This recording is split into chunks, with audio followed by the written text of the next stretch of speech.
Assalamualaikum warahmatullahi wabarakatuh.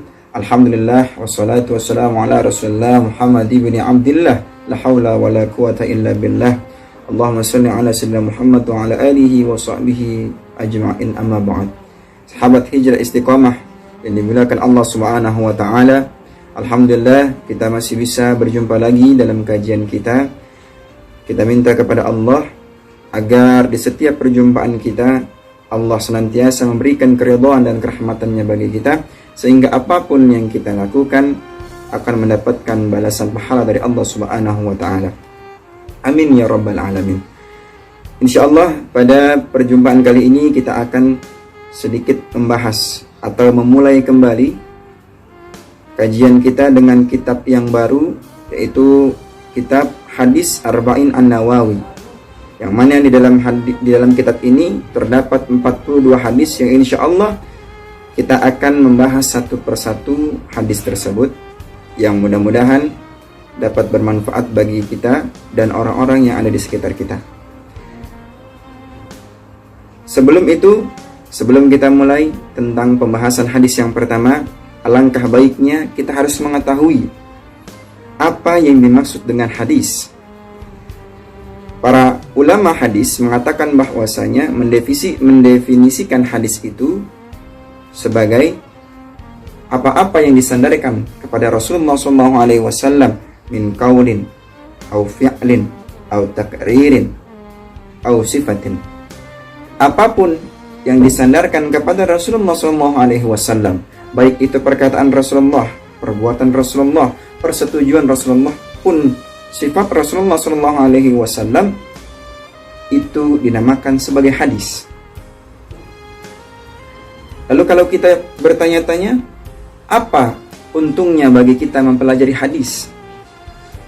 Bukankah sudah cukup orang-orang yang belajar tentang agama, yang belajar di pesantren, cukuplah mereka yang mempelajari hadis? Kita sebagai orang awam rasanya tidak perlu mempelajari hadis lagi. Ada keutamaan khusus orang-orang yang mempelajari hadis. Salah satunya adalah dikatakan bahwasanya orang yang mempelajari hadis nanti ketika di yaumil qiyamah wajahnya akan memancarkan cahaya. Dalam satu hadis dikatakan, nadarallahu imra'an sami'a fawa'aha wa hafizaha wa ballaghaha.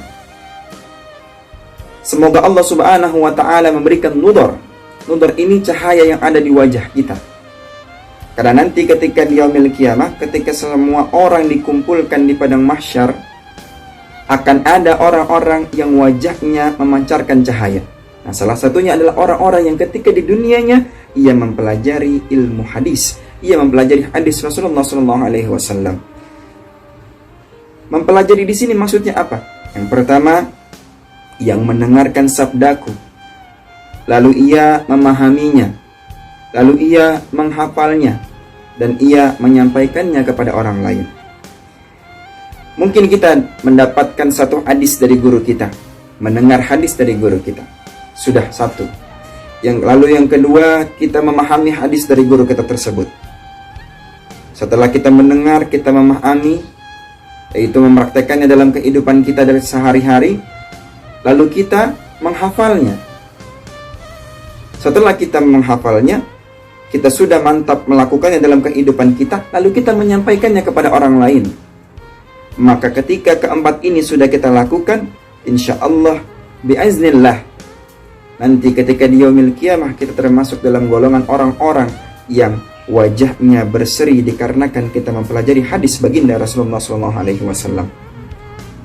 Lalu yang kedua, dikatakan orang yang mempelajari hadis adalah orang yang sedang memelihara agamanya dan membela hadis baginda Rasulullah SAW, membela sunnah-sunnah baginda Rasulullah SAW.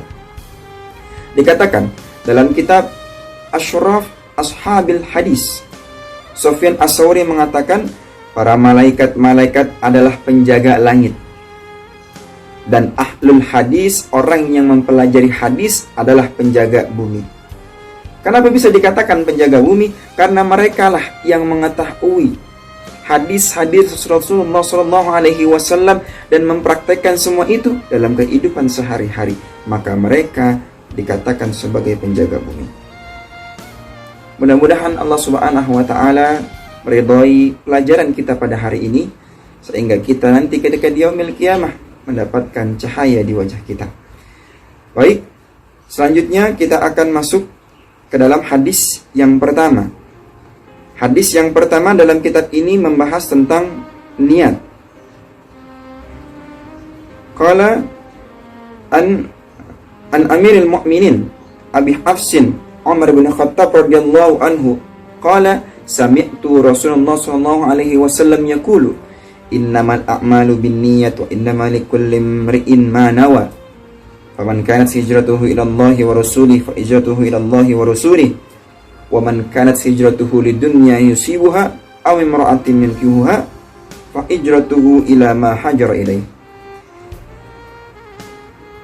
Dari Amirul Mukminin Umar bin Khattab radhiyallahu anhu, beliau mendengar Rasulullah sallallahu alaihi wasallam bersabda, sesungguhnya setiap perbuatan tergantung daripada niatnya, dan setiap orang akan dibalas berdasarkan apa yang ia niati.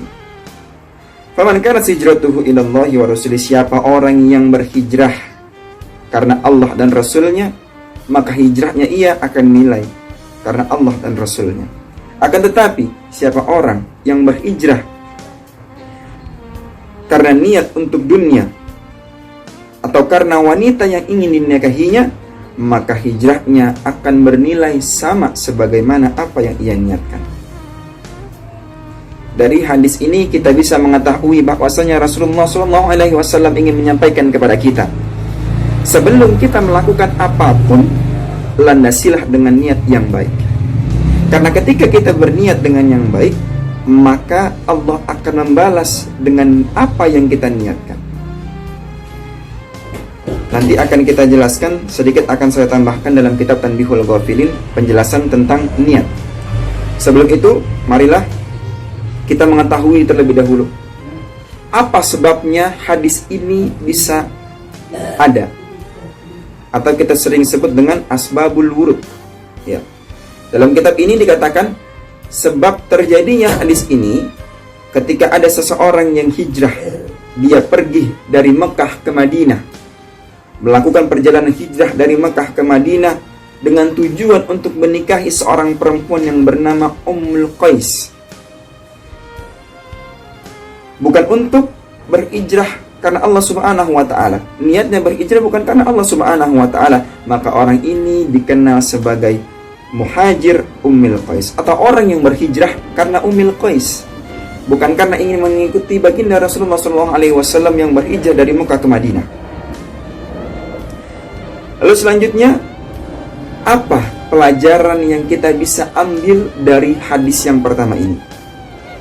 Kandungan hadis yang pertama ialah niat merupakan syarat layak atau tidak diterimanya amal seseorang. Dan amal ibadah tidak akan menghasilkan pahala kecuali berdasarkan niat karena Allah Subhanahu wa taala. Jadi kalau kita ingin perbuatan kita mendapatkan pahala di sisi Allah Subhanahu wa taala, maka landasilah dengan niat. Sebagaimana kita melakukan sholat, sebagaimana kita melakukan puasa, sebagaimana kita melakukan zakat dan lain sebagainya yang diperintahkan oleh Allah Subhanahu wa taala, landasilah dengan niat. Karena ketika kita sudah berniat, baru kita mulai berniat, para malaikat sudah mencatatnya itu sebagai pahala. Lalu yang kedua, waktu pelaksanaan niat dilakukan pada awal ibadah dan tempatnya di hati. Nah ini, niat itu mah'aluha fil qalb. Niat ini tempatnya ada di hati kita. Maka seseorang ketika ia berniat lalu belum melakukan perbuatannya tersebut, kita tidak akan tahu apa maksud dari niat orang tersebut. Karena niat tersebut hanya dia yang mengetahuinya, sebab letaknya di kalbu, letaknya di hati kita. Lalu yang ketiga, ikhlas dan membebaskan niat semata-mata karena Allah Subhanahu wa taala dan dituntut pada semua amal soleh dan ibadah. Ingat, setiap amal soleh kita harus dilandasi dengan niat yang baik. Lalu yang keempat, seorang mukmin akan diberi ganjaran berdasarkan apa yang dia niatkan. Yang kelima, semua perbuatan yang bermanfaat ataupun yang boleh dilakukan jika diiringi dengan niat karena mencari keridhaan Allah Subhanahu wa taala, maka akan bernilai ibadah. Ingat, perbuatan yang soleh, bukan perbuatan yang buruk. Lalu yang keenam, yang membedakan antara ibadah dan adat atau kebiasaan adalah niat. Kalau kita beribadah, kita dilandasi dengan niat. Kalau kita beradat atau kebiasaan, itu tidak pun dilandasi dengan niat, pasti kita akan melakukannya. Lalu yang ketujuh, hadis ini menunjukkan bahwa niat merupakan bagian dari iman. Ya, dikatakan niat ini sepertiga daripada ilmu. Kenapa bisa dikatakan seperti itu? Seluruh perbuatan yang dilakukan oleh seorang hamba terdiri dari tiga. Yang pertama perbuatan niat, yang kedua perbuatan hati, yang ketiga perbuatan lisan, dan yang terakhir ada tambahan yaitu perbuatan anggota badan kita. Maka orang yang melakukan perbuatan, baik itu ucapan, baik itu tingkah laku, baik itu perjalanan dari satu tempat ke tempat lain, ketika dia dilandasi dengan niat, maka itulah dia telah mendapatkan keridhaan dari Allah Subhanahu wa taala. Sedikit kita akan membahas dari kitab Tanbihul Ghafilin. Dikatakan dalam kitab ini, niyatul mu'min khairun min amalihi wa amalul munafiki khairun min niyatihi wa kullu ya'malu ala niyatihi. Niat seorang mukmin itu lebih baik daripada amalnya, sedangkan amal orang munafik lebih baik daripada niatnya, dan masing-masing beramal menurut niatnya. Kenapa bisa dikatakan niat seorang mukmin itu lebih baik daripada amalnya? Sebagian ulama mengatakan bahwa niat mukmin itu lebih baik daripada amalnya. Karena apa? Karena kita mungkin banyak memiliki niat yang baik. Bangun tadi pagi kita memiliki niat, oh hari ini saya akan membaca Al-Quran, hari ini saya akan berzikir, hari ini saya akan beramal, hari ini saya akan bersedekah. Tapi semua itu bisa saja bisa saja mungkin tidak kita lakukan semua karena keterbatasan waktu kita, karena keterbatasan umur kita. Hari ini kita berniat 5 tahun yang akan datang kita akan membangun sebuah sekolah, ataupun kita akan membangun sebuah fasilitas yang bisa memberikan manfaat untuk orang lain. Namun karena umur kita terbatas, mungkin saja itu tidak bisa dilakukan. Atau mungkin saja pada tahun itu kita dalam keadaan yang tidak sehat, tidak baik. Maka kalaupun kita berniat saat ini dan dilakukan di tahun yang akan datang, maka niat kita akan dihitung pahala oleh Allah Subhanahu wa taala. Ada satu kisah. Nanti ketika di yaumil kiamah, seorang hamba akan didatangi dengan membawa kebaikan sebesar bukit. Lalu ada seruan, barang siapa yang pernah merasa dianiaya oleh si fulan, maka datanglah dan ambillah tebusan itu. Lalu orang-orang datang dan mengambil kebaikan-kebaikannya, hingga tidak ada tersisa sedikit pun kebaikan pada dirinya. Lalu hamba tadi menjadi bingung. Lalu Allah Subhanahu wa ta'ala berfirman kepadanya, sesungguhnya kamu masih mempunyai simpanan di sisiku yang aku tidak perlihatkan kepada malaikatku dan kepada siapapun di antara makhlukku. Lalu hamba tadi bingung bertanya kepada Allah, ya Allah, apa yang memang aku telah lakukan? Niyatukan lati kunta tanwi minal khairi katabatuha laka sab'ina di'fan. Lalu Allah Subhanahu wa ta'ala menjawab, niatmu untuk melakukan kebaikan di mana aku mencatat bagimu 7 kali lipat. Jadi niat kita itu langsung Allah yang mencatatnya. Niat baik kita itu Allah yang langsung mencatat kebaikannya.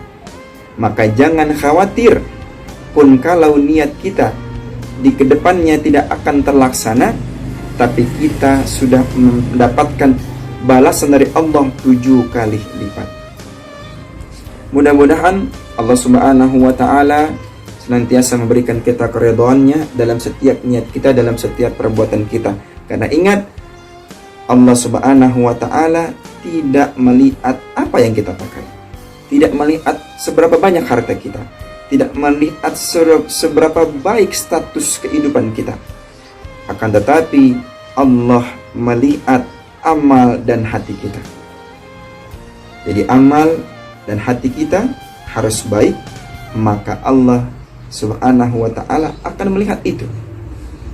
Jangan bangga dengan apa yang kau gunakan hari ini, jangan bangga dengan hartamu yang banyak, jangan bangga dengan kondisimu yang baik saat ini. Kalau hatimu dan amalmu tidak baik, maka semuanya itu tidak ada artinya dan tidak akan dipandang oleh Allah Subhanahu wa Ta'ala. Mudah-mudahan Allah Subhanahu wa Ta'ala senantiasa memberikan kita rahmat, taufik dan hidayahnya, dan senantiasa membimbing kita dalam taat kepada Allah Subhanahu wa Ta'ala. Mungkin itu saja yang bisa Al-Fakir sampaikan. Mudah-mudahan dapat bermanfaat, khususnya untuk diri saya sendiri dan umumnya untuk semua antum yang mendengarkan. Kurang lebihnya mohon maaf. Wabillahi taufiq wal hidayah. Wassalamualaikum warahmatullahi wabarakatuh.